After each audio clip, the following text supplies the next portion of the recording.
Muito bem, sejam todos muito bem-vindos à nossa aula de hoje. O tema de hoje a gente vai dar continuidade sobre a segunda parte, né, referente à preparação ali da cirurgia dentro do centro cirúrgico e, na verdade, corresponde aí, digamos assim, à terceira parte, né, de uma operação. A primeira parte corresponde à preparação do paciente, logo após o paciente é cirurgiado e, posteriormente, seria a terceira parte, vem o pós-operatório.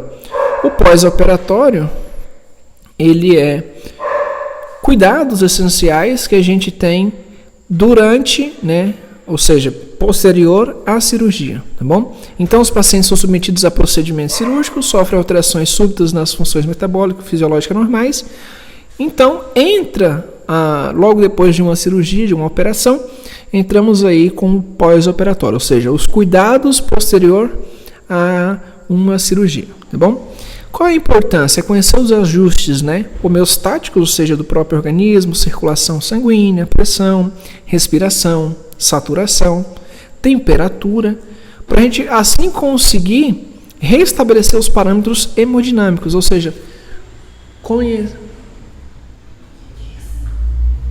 saber reestruturar todos esses parâmetros, tá bom?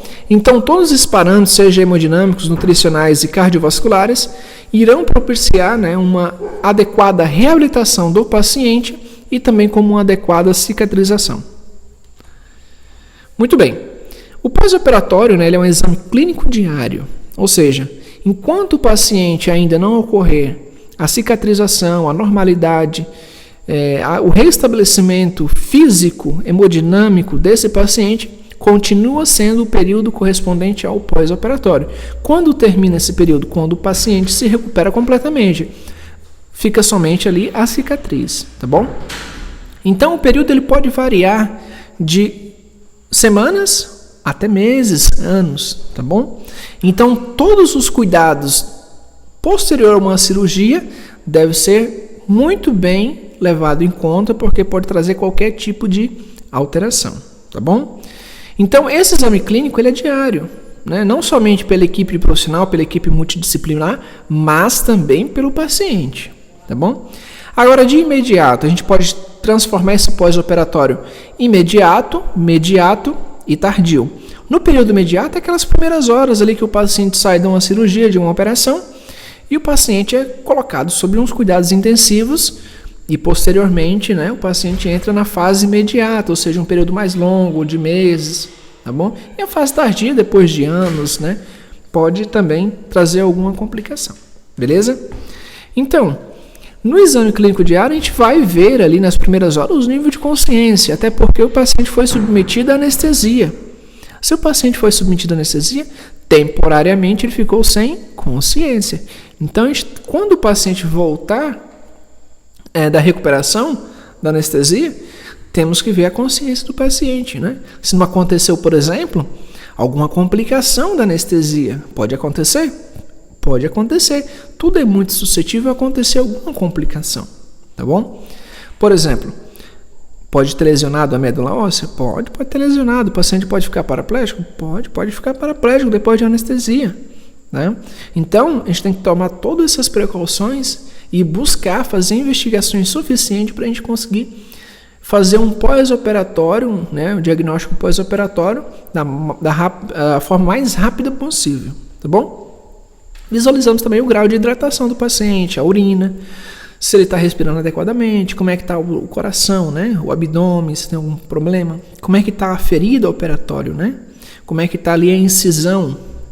Se o paciente tem algum tipo de catéter, né, catéter nasogástrico, fazer a asepsia e antissepsia adequadamente nesse catéter para não ter infecção.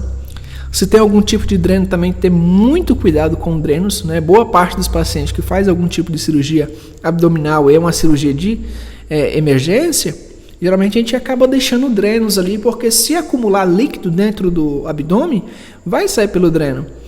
E, consequentemente, pode ter algumas bactérias que acabam fazendo, por exemplo, a produção de pus.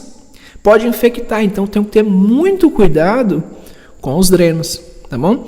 Muito cuidado também com a panturrilha. Por quê? Na panturrilha, a gente tem várias vascularização, né? Várias veias, várias artérias passando ali. Quando o paciente é submetido a uma anestesia, ele fica 3, 4, 5 horas numa cirurgia, né? Tem cirurgia que é rápida, tem cirurgia que é prolongada.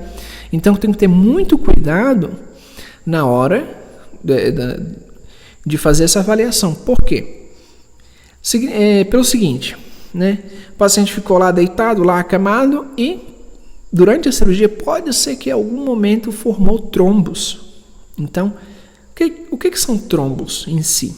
Trombos, na verdade, é como se o sangue coagulasse. O sangue ficou parado, ele coagulou e na panturrilha ficou armazenado trombos. É por isso que a gente coloca vendas elásticas, tá? A gente faz vendas elásticas compressivas até a altura da coxa, para isso não acontecer, tá bom?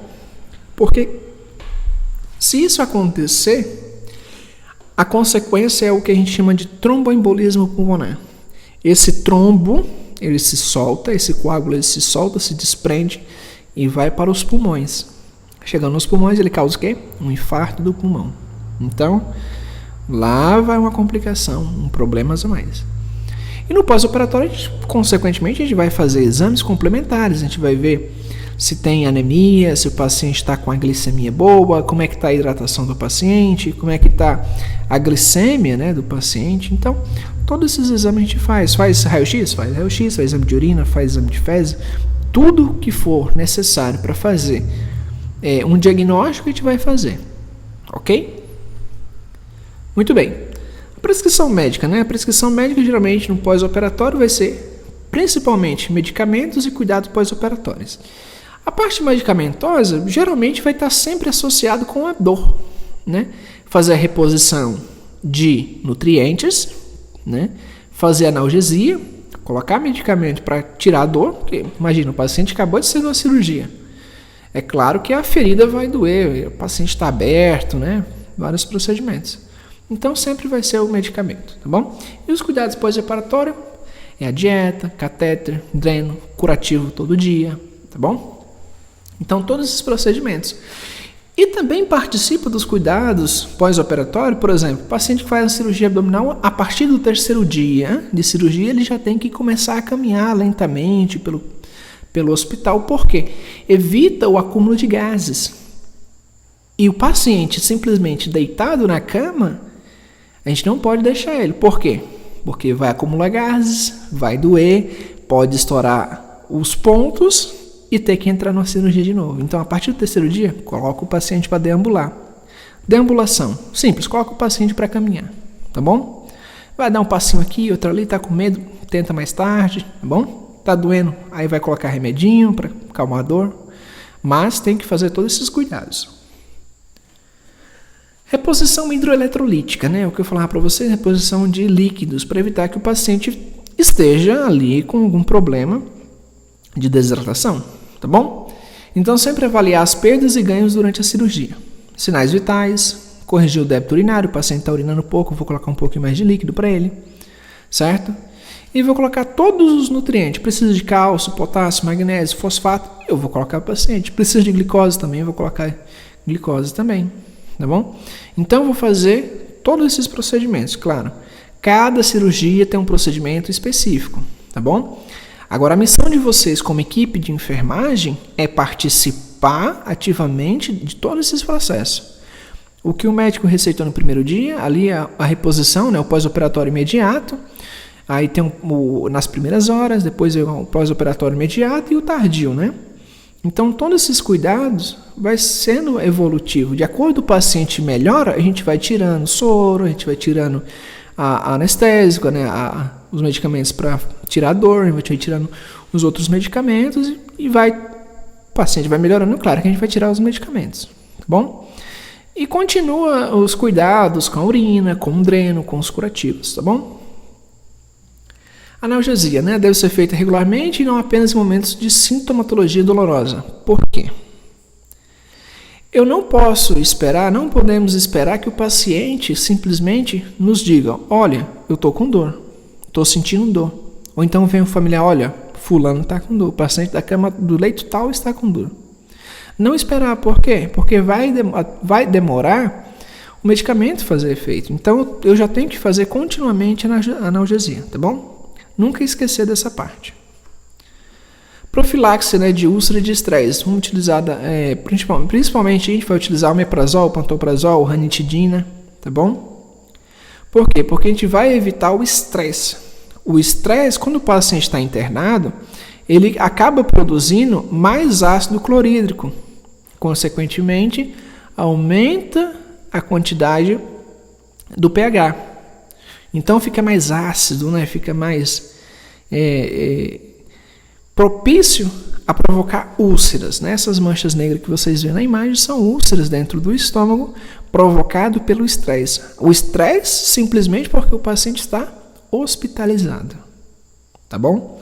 Então, o paciente que está hospitalizado, sim ou sim, eu tenho que colocar o omeprazol, pantoprazol, ranitidina para evitar essas complicações. Imagina, o paciente entra, faz a cirurgia, mas o médico ou a equipe de enfermagem esquece de colocar um omeprazol ou um pantoprazol, um protetor gástrico de forma geral. O que acontece? Vou ter outra complicação no estômago. Então isso não pode acontecer. E até porque a gente aplica muitos medicamentos e esses medicamentos são nocivos, tá bom? À parede gástrica, à parede do estômago. Então, o paciente ele não está recebendo uma boa dieta. Geralmente o paciente está com dieta líquida, com a dieta restrita, né? O paciente não se alimenta direito, então não vai ter uma proteção natural, que seria o alimento. Então a gente tem que colocar os medicamentos, tá bom? Medidas, né, para melhorar a recuperação. Claro, isso aqui quem vai fazer a indicação vai ser o médico tratante, né? Mas tudo se baseia nos procedimentos, né, na primeira hora, na segunda hora. Ou seja, vai ser por etapas, tá bom? E logo depois, né, passou ali 4, 5 dias, dependendo do paciente, dependendo da cirurgia, a gente vai preparar o paciente para alta, tá bom?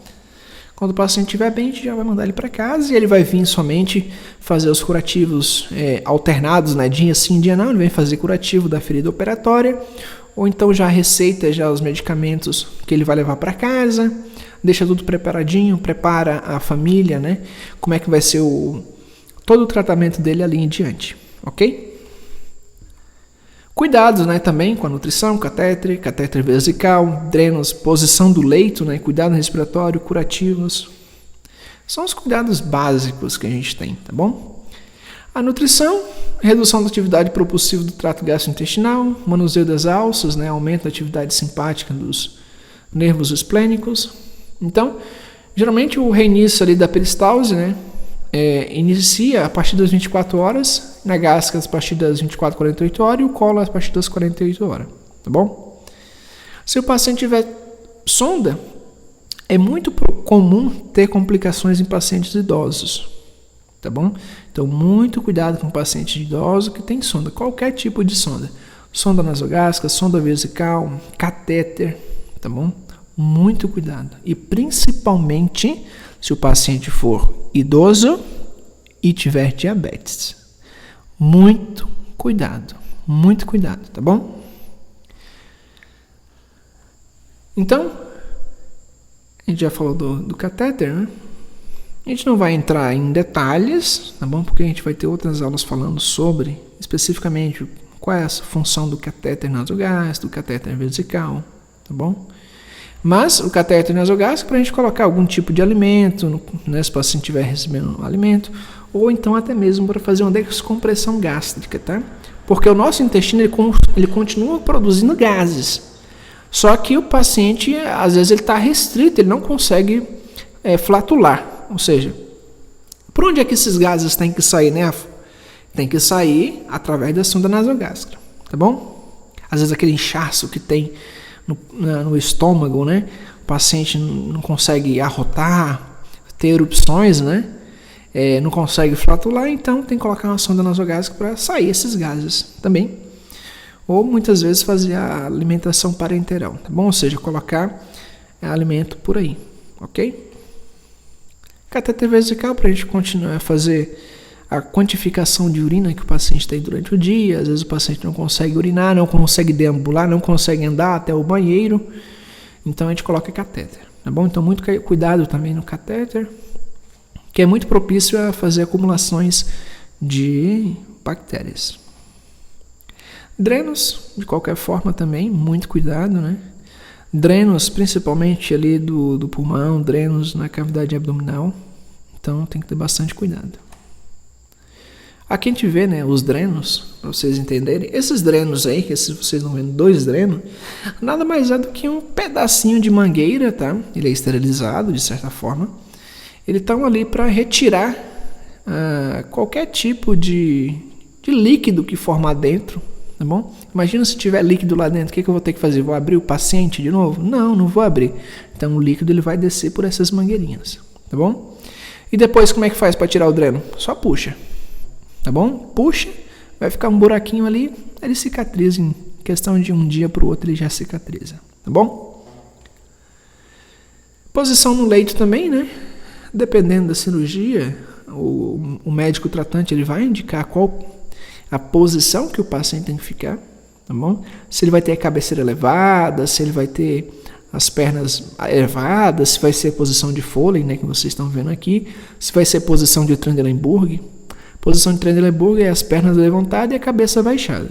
Posição de Foley é a cabeça levantada e os pés abaixados, igual vocês estão vendo na imagem, tá bom? Então, para melhorar a circulação, para melhorar a respiração, essas posições são indicadas, ok? Curativos, né? Curativos tem que fazer toda a sepsia dos curativos, tá? Depois a gente vai entrar em uma aula falando sobre curativos, mas saibam que o pós-operatório inclui também a parte dos curativos. E sempre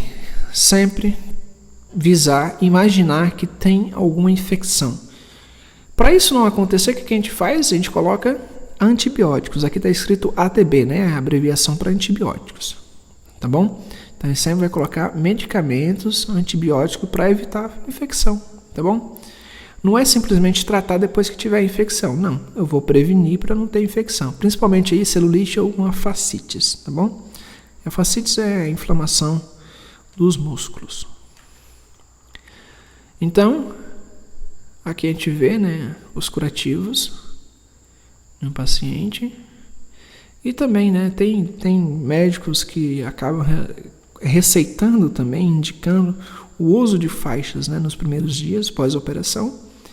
O paciente tem que fazer também a troca de faixa, colocar a faixa no paciente, tirar a faixa na hora que for fazer o curativo, tá bom? E cada médico tratante, dependendo da cirurgia, ele vai indicar um tipo de curativo específico, tá bom? Por isso que a gente vai ter outra aula falando somente sobre curativos, ok? Muito bem, nossa aula seria essa, tá? A segunda parte, a gente viu o pré-operatório na aula passada e hoje a gente está vendo o pós-operatório, tá bom? E lembrando que o pós-operatório não é somente quando o paciente está no hospital, mas também quando o paciente sai do hospital. O pós-operatório leva-se até a pronta recuperação do paciente, tá bom? Todos os cuidados relacionados à cirurgia se chama pós-operatório. Tem que fazer dieta. A dieta também está dentro do pós-operatório, tá bom? A dieta pode estar no pré-operatório? Claro, no pré-operatório. Imagina um paciente obeso, vai fazer uma cirurgia bariátrica. O médico ele vai indicar, não, você tem que perder pelo menos uns 15 quilos para a gente entrar na cirurgia. Então você está preparando o paciente para uma operação. Então é um pré-operatório. Assim também com o paciente, você deve seguir tal dieta, deve consumir mais fibras, mais proteínas, né? Diminuir gorduras, lipídios. Então isso também é um pós-operatório, tá bom? Certinho? Muito bem, qualquer dúvida a gente vai tirar depois na sala de aula, tá bom? A gente vai fazer uma revisão, depois vocês vão fazer provas também. Esperamos que tudo se normalize, né? Então a gente vê na próxima aula.